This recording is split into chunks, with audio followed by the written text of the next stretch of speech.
తిరుమల లడ్డూలో కల్తీ జరిగిందనడానికి ప్రామాణికం ఏంటి? చంద్రబాబు గారి స్టేట్మెంట్. అదేం ప్రామాణికం? ఆయన చెప్పినటువంటి మాట బోలేబాబా. బోలేబాబా అనేది చంద్రబాబు గారు ఉన్నప్పుడే ఓకే చేసినటువంటిది. 2018లోనే ఓకే చేసింది. దాన్ని బ్యాన్ చేసింది వైసీపీ వచ్చాక. ఆ టెండర్‌లకు సంబంధించి ఓకే చేసింది అంతకు ముందుదే. నంబర్ 1. నంబర్ 2 దాంట్లో మార్పు చేర్పులు చేశారు. యెస్. మొత్తం పాలని ఓ 2, 3 సంస్థల దగ్గరే తీసుకొని కమిషన్లు తినకుండా ఎన్ని సంస్థలున్నా అన్ని సంస్థలు వాటిని ఎక్కువ తీసుకోవడం అన్నటువంటి కాన్సెప్ట్. ఇందులో ఎక్కడా నేరం ఉండదు. వాళ్ళ దగ్గర పాలు ఉత్పత్తి చేయగలిగిందంటే ఏ డైరీలు పాలు మొత్తం ఉత్పత్తి చేయవు. 95% బయట పబ్లిక్ దగ్గర నుంచి కలెక్ట్ చేసుకొస్తుంది. ఇది కామన్ సెన్స్. అదే సందర్భంలో ఈ పాలకి సంబంధించినంత వరకు కొన్ని వివరాలు, కొన్ని విషయాలు కూడా తెలియాల్సినటువంటి అవసరం ఉంది.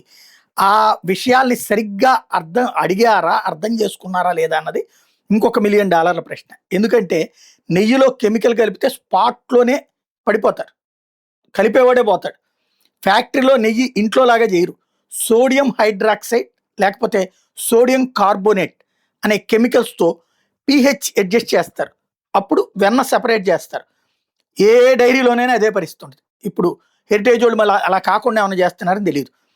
ప్రాసెస్ ఇది ఫ్యాక్టరీలో నిల్వ ఉండటం కోసమని ప్రిజర్వేటివ్ కలుపుతారు. ఆ ప్రిజర్వేటివ్స్ కలపడానికి కొన్నటువంటి వాటిని ఇప్పుడు వీళ్ళు చెప్తున్నారా ఏంటనే తేలాలి. అది దర్యాప్తులోనే తేలుతున్నటువంటి అంశం. అయితే ఇక్కడే విశేషం ఏంటంటే సిట్ ఇచ్చిన నివేదికలో ఆ కొవ్వు కలపలేదు, కొవ్వు ఆయిల్స్ కలపలేదని విస్పష్టంగా తేల్చి చెప్పేసి అదే సందర్భంలో ఇవి ఏవైతే కెమికలైజ్డ్ నెయ్యి అయి ఉండొచ్చు అన్న అనుమానం వ్యక్తం చేసింది. ఇక్కడ ఈ ఈ విషయంలో సిట్టు నమ్మట్లేదు. ఇప్పుడు అధికార పక్షానికి అనుకూలమైనటువంటి మీడియా.